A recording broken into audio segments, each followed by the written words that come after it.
They're kept right. Like anything else. Okay, Dave, whenever you're ready. Okay.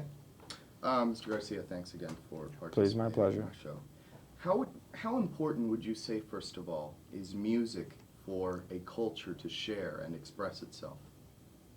I think it's the very essence of, it's like religion to a culture. It's where its identity is most profoundly expressed. And it's... Okay. Again, you have to elaborate my question because you're saying it, and the audience won't know what it. I know. Yeah, I know. It's just it's hard. It's hard to do an interview that way. Right. I won't stop so, you. But again, how important would you say is music for a culture to share its message and its style?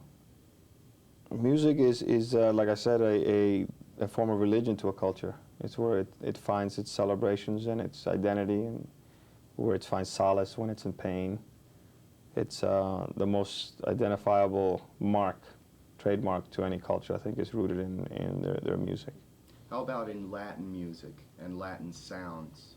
What is inherent in that sound that shares or give us a dynamic flair? Well, I think you have to be specific what type of Latin music you're talking about, because it's culturally diverse, and it's rooted in many different cultures have different music.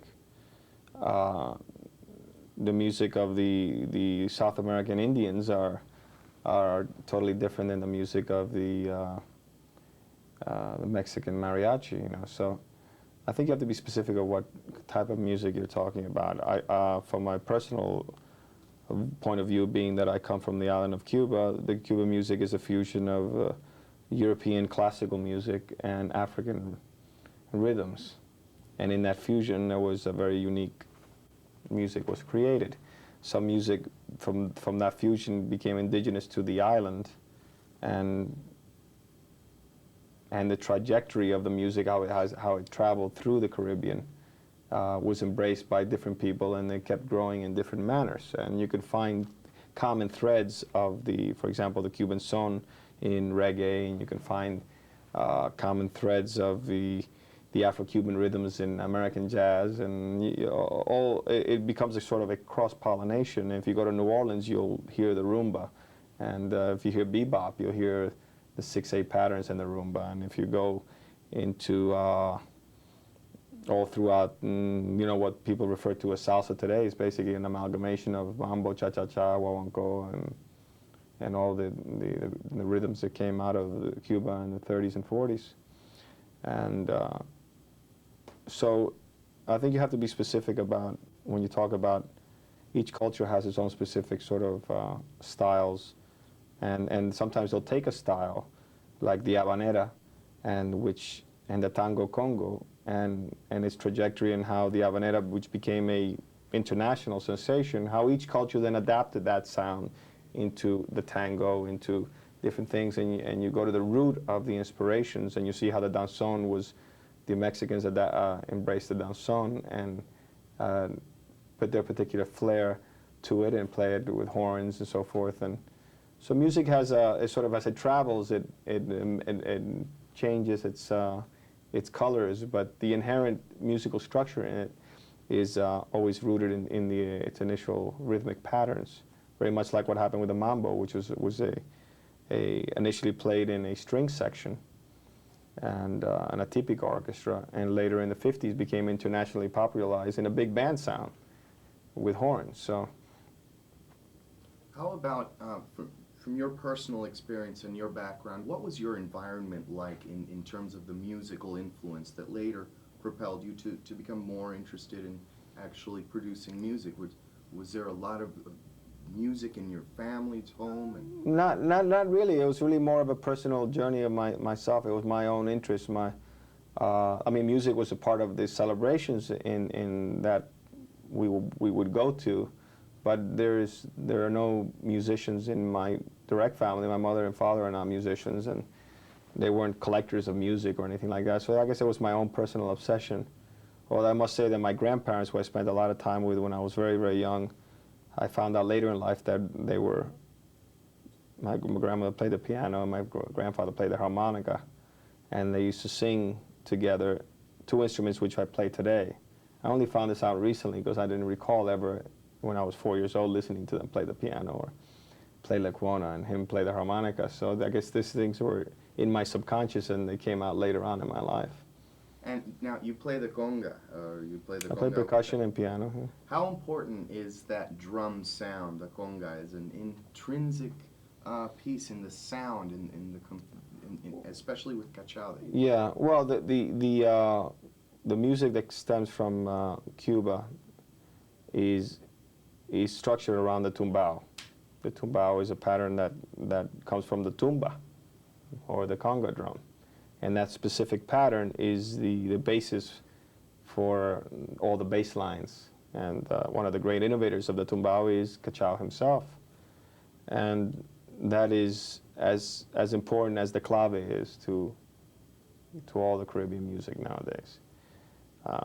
So the conga drum, which came basically from Africa, West Africa, is probably the most important rhythmic element in the music that people refer to as salsa today, you know, because the tumbao is not only played in the percussive section, but also in the bass lines.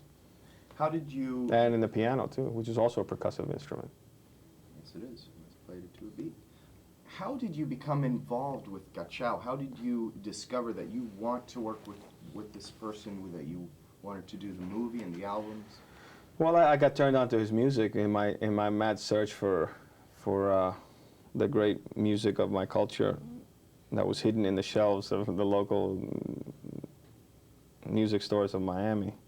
And I just by chance hooked into one of his early albums, and I was hooked immediately. I recognized the extraordinary musicianship that was involved.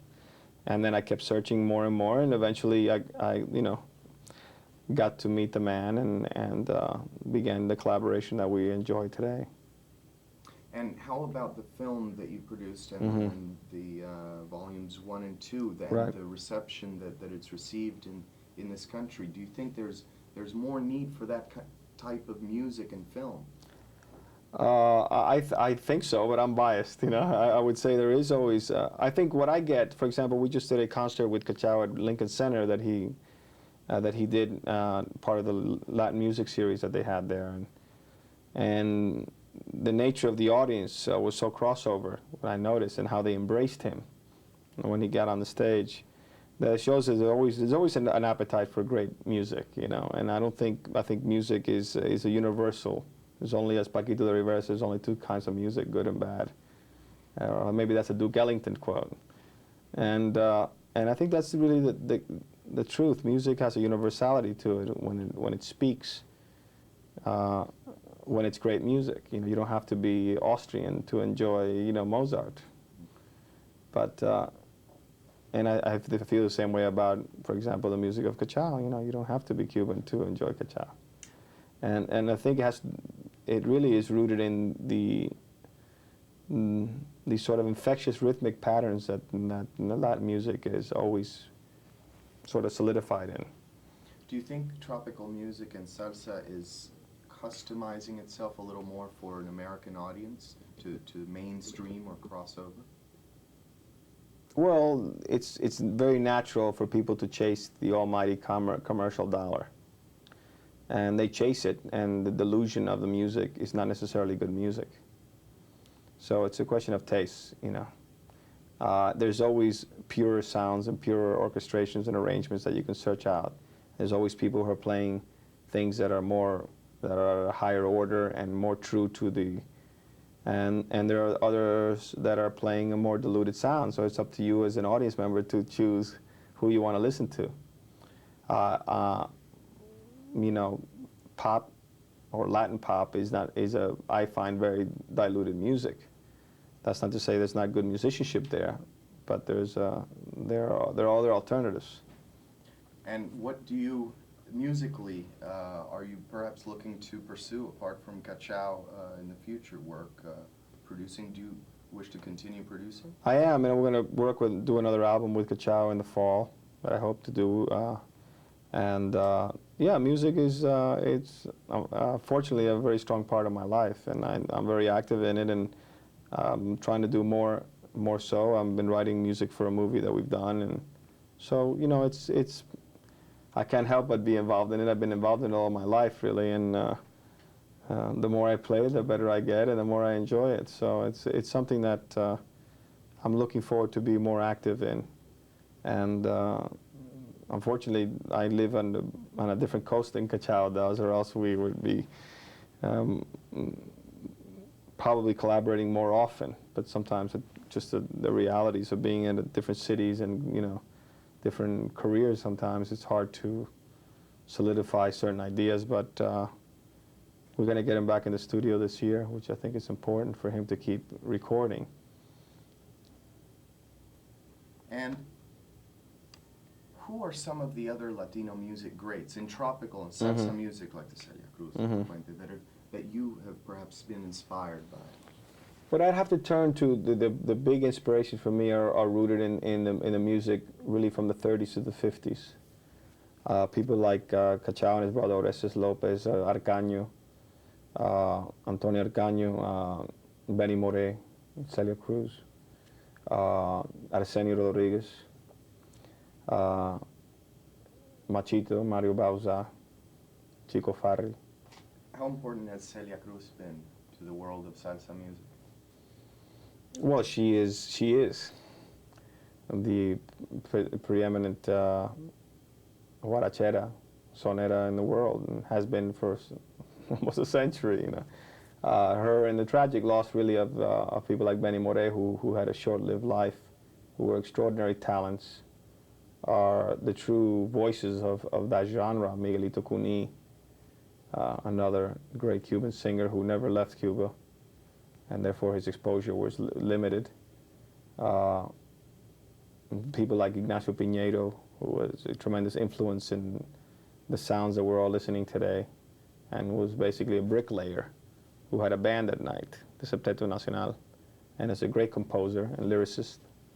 And there were a lot of unsung people like that who have been tremendously influential in the music that they call salsa today, which is basically a marketing term for a music that's been with us for many, many years.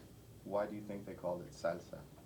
It's marketing, you know. It's hot, you know. It comes from a term of an old song called Échale Salsita, written by Ignacio Piñeiro. And it was a term that the musicians would use, you know. Échale salsita, give me a little sauce. And I think at some point in the 70s, they decided to try to remarket the grooves to introduce it as a new sound. But it's really just mambo and son and guaguancó and rumba and merengue, you know. And much more beautiful music. Those are all the questions I have. You're welcome. Thank you very much. Appreciate it. You're welcome. Unclick.